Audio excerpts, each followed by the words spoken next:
पड़ोसी के खेत में आग लगाने वाले को अपनी फसल बचाने की चिंता करनी पड़ती है। अब ये लाइन बांग्लादेश पर लागू हो रही, क्योंकि भारत की कंपनियों ने बांग्लादेश को ऐसा सबक सिखाने का फैसला किया है जिसे वो आने वाले वक्त में कभी नहीं भूल पाएगा। दिल्ली के ऑटो पार्ट्स इंडस्ट्री ने बांग्लादेश को झटका देते हुए 1 महीने तक ऑटो पार्ट की सप्लाई रोकने का निर्णय लिया है। इससे बांग्लादेश की ऑटोमोबाइल इंडस्ट्री और सप्लाई चेन ठप होने की कगार पर पहुंच जाएगी। दरअसल हाल ही में बांग्लादेश की सरकार और मीडिया का ऐसा रवैया दिखा है जैसे वो भारत को चुनौती देने की कोशिश कर रहे। हिंदुओं और मंदिरों पर हो रहे हमलों को न सिर्फ नजरअंदाज किया गया बल्कि उनकी खबरों को दबाने की भी कोशिश हुई। भारत में इस पर गुस्सा फूटा और नतीजतन दिल्ली के ऑटो पार्ट्स और बिल्डर व्यापारियों ने बांग्लादेश के साथ व्यापार बंद करने का ऐलान कर दिया।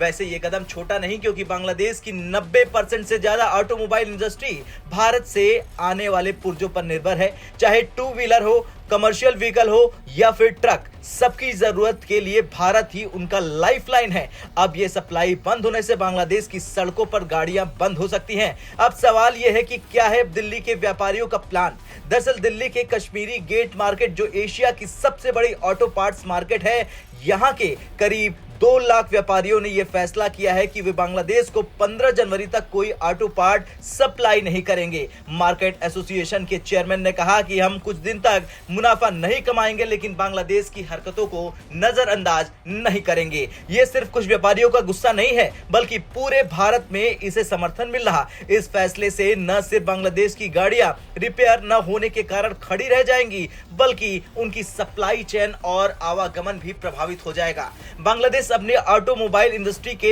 95% पार्ट्स इंपोर्ट करता है, जिनमें से 90% सप्लाई अकेले भारत से होती है। छोटे से बड़े व्हीकल के पुर्जे भारत से ही जाते हैं। बांग्लादेश में मैन्युफैक्चरिंग की क्षमता न के बराबर है, इसलिए वहां रिपेयरिंग से लेकर असेंबली तक भारत से आने वाले सामान पर निर्भर करती है। अगर भारत से सप्लाई रुकती है तो इसका सीधा मतलब यह है कि बांग्लादेश के व्हीकल रिपेयर नहीं होंगे, उनकी सड़कों पर चलने वाले वाहन खड़े हो जाएंगे। सप्लाई चेन रुकने से लॉजिस्टिक ठप हो जाएंगे। बता दें कि भारत और बांग्लादेश के बीच तनाव नई बात नहीं है, लेकिन इस बार मामला ज्यादा गर्म हो गया। हाल ही में बांग्लादेश में हिंदुओं पर हमले बढ़े और उनकी सुरक्षा को लेकर सवाल उठे, लेकिन बांग्लादेश की सरकार और मीडिया ने इसे छुपाने की कोशिश की। भारत ने कई बार बांग्लादेश को चेतावनी दी, लेकिन इसके बावजूद वहां से कोई ठोस कार्रवाई नहीं हुई। पाकिस्तान और तुर्की जैसे देश बांग्लादेश को भड़काने का काम कर रहे। ये आग में घी डालने जैसा है। यही वजह है कि दिल्ली के व्यापारियों ने बांग्लादेश को सबक सिखाने के लिए जो फैसला किया है, उससे कई सवाल उठते हैं कि क्या बांग्लादेश अपनी ऑटो इंडस्ट्री को बचा पाएगा? क्या भारत से माफी मांगने पर मजबूर हो जाएगा बांग्लादेश? क्या भारत का यह कदम दोनों देशों के रिश्तों पर असर डालेगा? इन सवालों के जवाब आने वाले समय में मिलेंगे, लेकिन इतना तय है कि बांग्लादेश की गाड़ियां जल्द ही ठप हो जाएंगी और उनकी अर्थव्यवस्था को झटका लगेगा। हालांकि चीन और पाकिस्तान जैसे देश बांग्लादेश को लगातार समर्थन देकर उसे भारत के खिलाफ खड़े करने की कोशिश कर रहे हैं। चीन ने बांग्लादेश में इंफ्रास्ट्रक्चर प्रोजेक्ट पर काम किया है, लेकिन उसकी क्वालिटी और प्रभाव हमेशा सवालों के घेरे में रहती है। पाकिस्तान, जो खुद आर्थिक बदहाली झेल रहा, बांग्लादेश को भड़काने का काम कर रहा।